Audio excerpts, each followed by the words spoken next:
Pardon the interruption, but I'm Mike Wilbon. You celebrated a birthday over the weekend, Tone. How you feeling about this? What? Can you speak a little louder? Come on, Mike, help me out here. I'm so old. I can't hear, I can't see, I got to go to the glasses. No. I talked to you on your birthday. We have had so many birthdays between you and me. I don't remember. Yes. I know I didn't say specifically happy birthday, Tony. No, so you belatedly, did not. No, you did not. We talked about Henry's birthday. We didn't talk about yours. Yes. The middle grandson, Henry, he celebrated a birthday on the same day. Welcome to PTI, boys and girls. In today's episode, Carlos Alcaraz wins Wimbledon. Team USA takes on Australia, and baseball moves into its All-Star break. But we begin today with the conclusions of two important soccer tournaments on two different continents. Spain beat England 2-1 in Berlin to win the Euros, and Argentina beat Colombia 1-0 in Miami to win Copa America despite an ankle injury that forced Lionel Messi out of the game. Wilbon, whose win impressed you more, Spain's or Argentina's? Argentina's by a million miles. I mean, you got several factors which are sort of undeniable, Tony, and they're just impressive. First of all, Argentina, well, you can argue, okay, they're the superior team, the superior club, the superior history, and they are because they set a record now for the number of times they've won Copa. But they're playing a Colombia team that had won 28 consecutive matches. 28. Right. It was like 2.5 years worth. They hadn't lost anybody since they lost by a goal to Argentina. But 28 straight. Okay, so you've got that.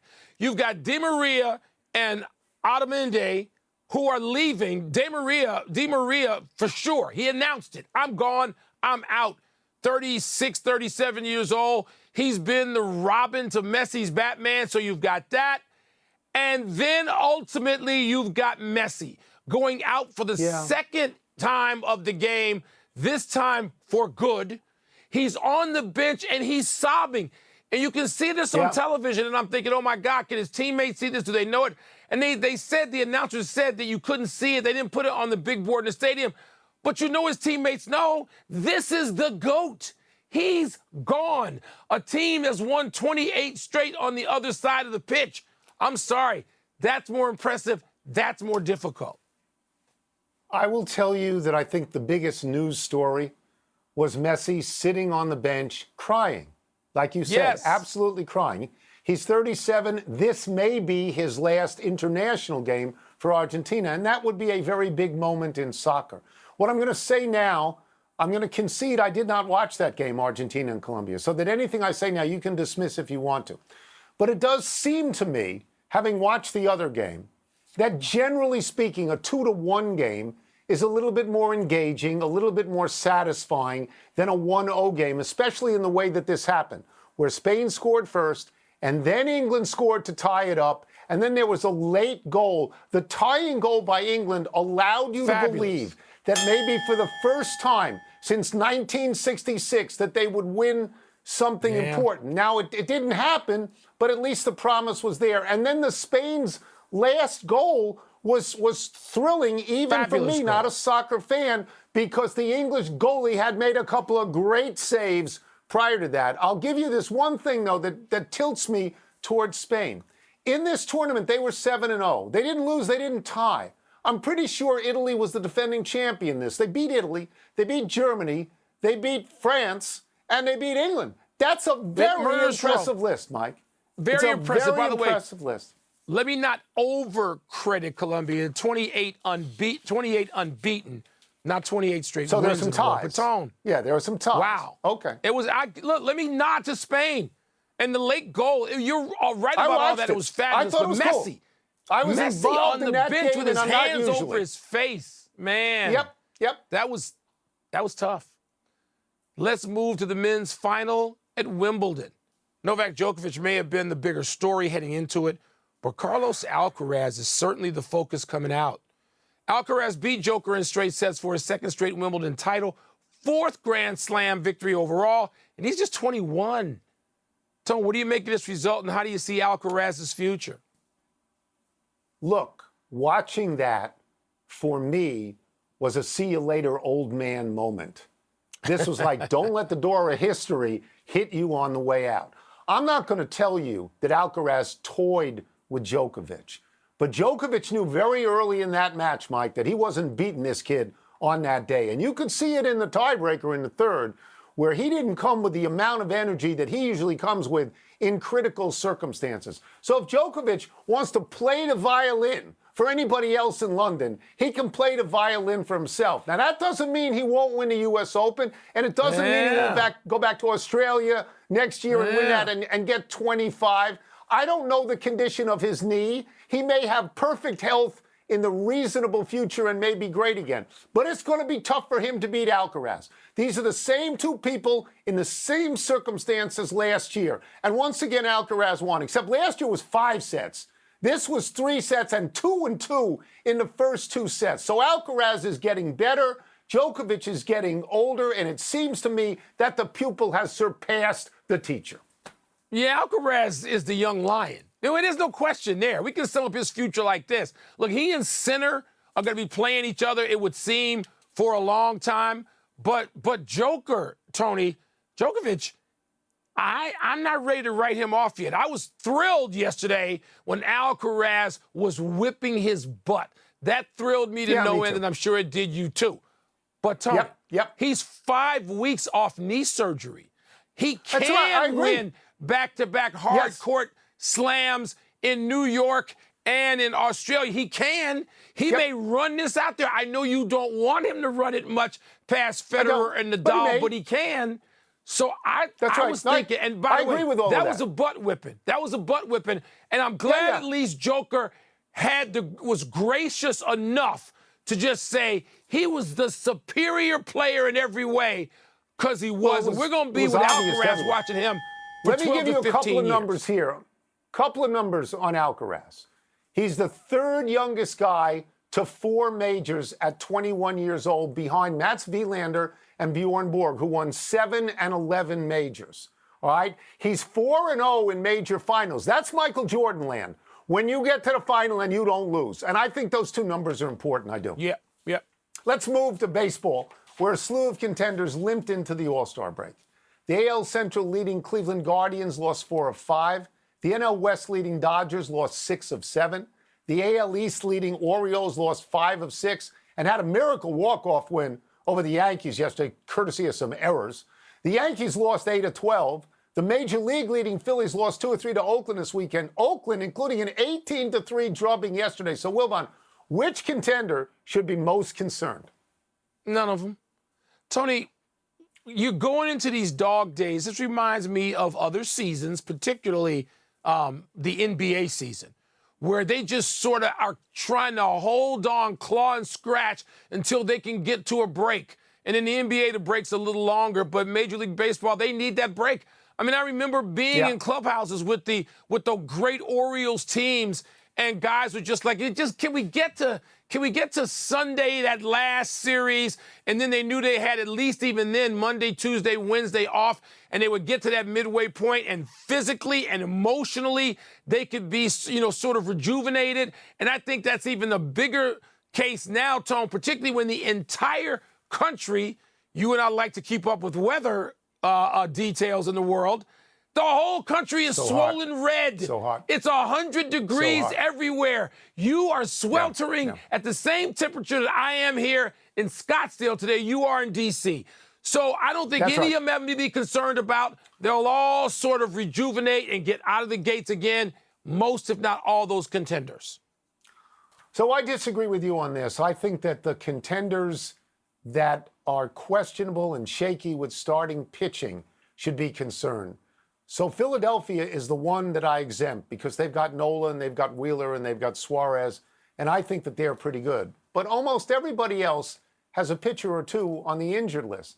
The Yankees, not the Yankees, the Dodgers are missing their top 4 pitchers. Their top 4 starters are not pitching at the moment. The Orioles are missing 3 starters. The Yankees have been crushed starting pitching in the last month or so. They got nothing. Even Cleveland has not had great starting pitching. So they're all up there because of their bats. But sometimes teams get cold. Cleveland, for example, I think I'm right on this, has been shut out 3 times in their last 7 games. Mike, the baseball strikes me, and you're right about limping into the All-Star break, but it strikes me now like a NASCAR race being run under the caution flag.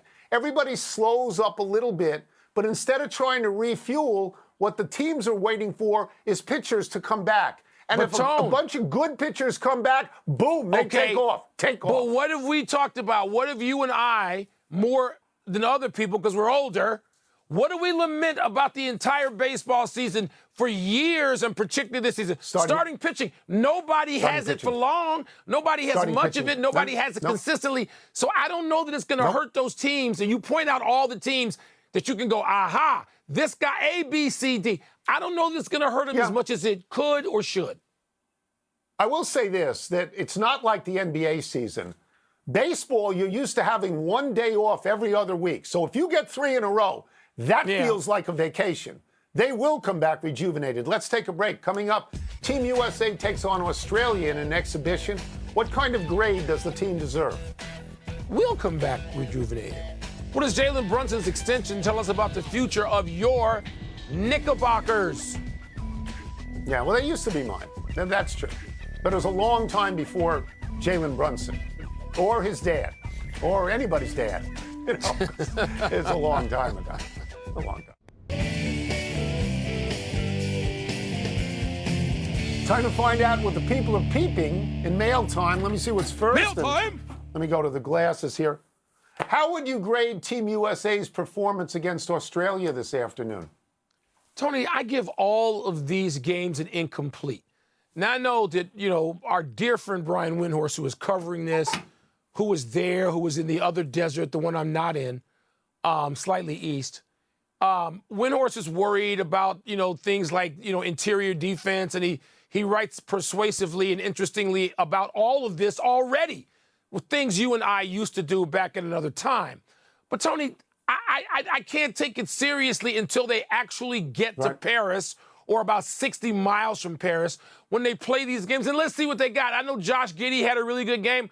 I'm glad to see that because Josh Giddey is now a Chicago Bull, so that matters to me.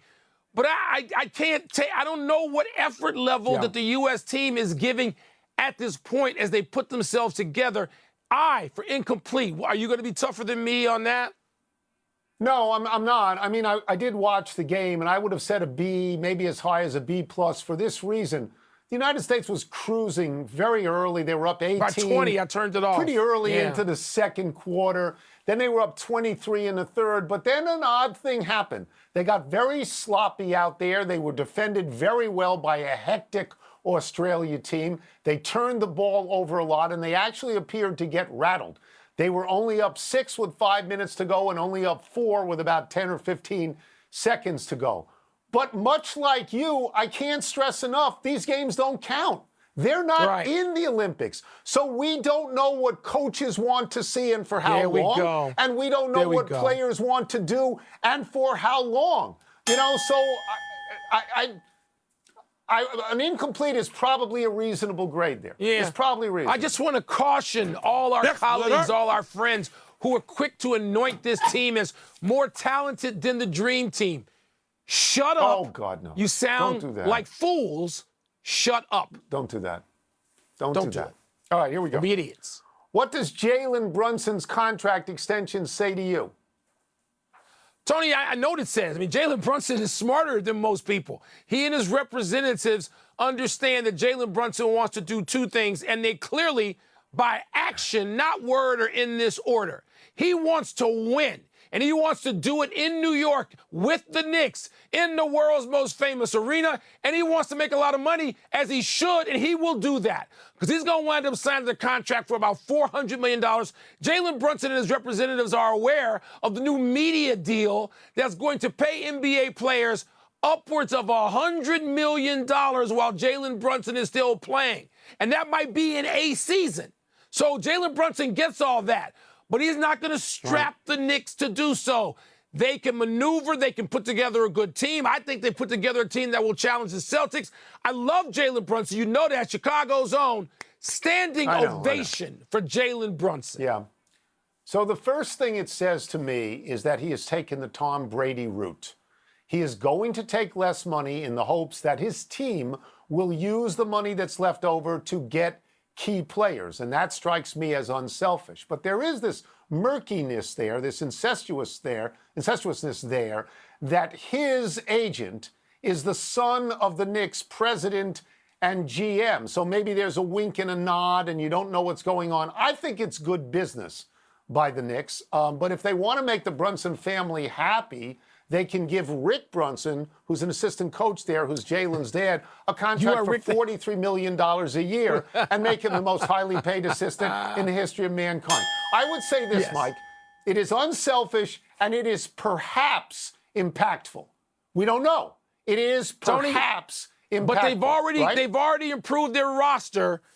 And what it says to your other teammates is, like you said about Brady, nobody's going to argue anybody is Brady but Brady. Oh. But Brunson is saying, I'm here. I'm the best player on this team, and I'm willing to do this. So when he says, let's go, sets an example. They're likely to follow. You're right. And hard. And that female. Let's take one last break. Still to come.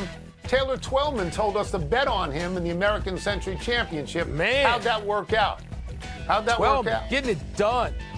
Should Pete Alonso be favored to win his third home run derby tonight? You'll tell me about that tomorrow. Yes, I will watch most of that, if not all of it, and I think he should be favored, actually. I mean, he takes this more seriously than others, right? Isn't he still working on it? Happy time, people. Happy 32nd birthday, Tobias Harris.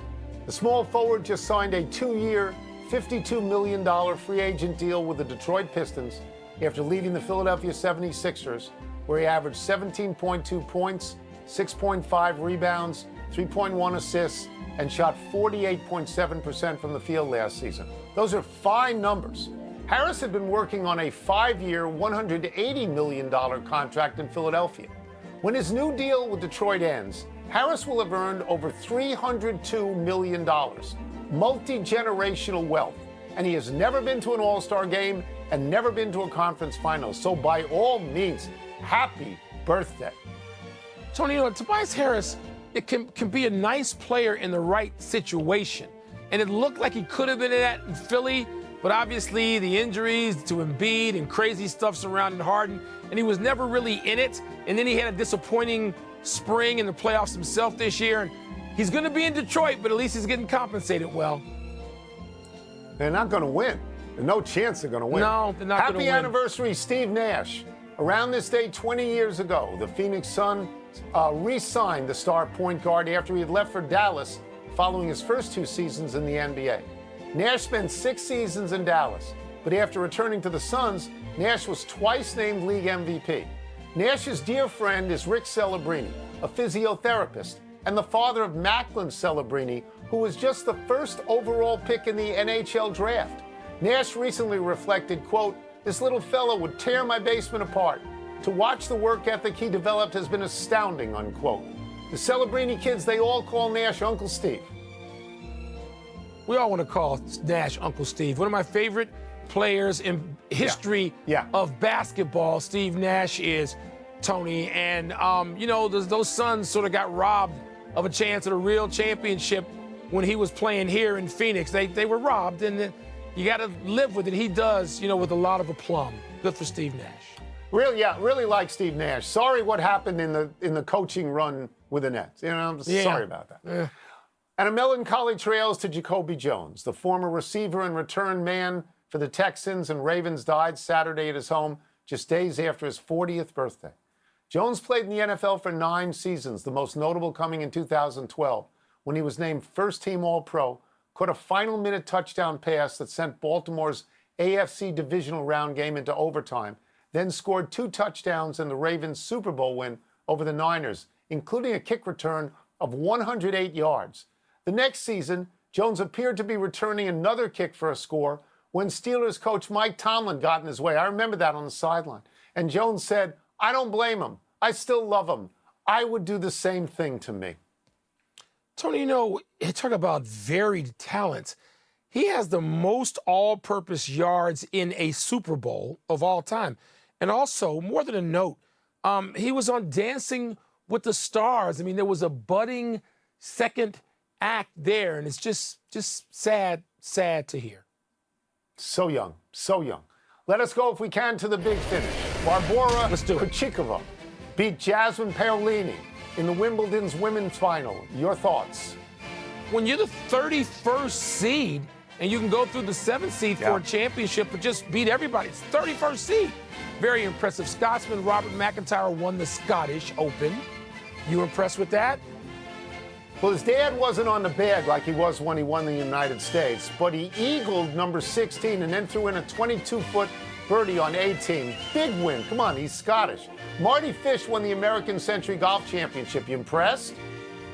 Yes, Tony, especially also with Taylor Twellman, who finished 8th, and Annika Sorenstam finished 3rd. Tony, the most nervous I've ever been in my life when I played in that for one round. You win it.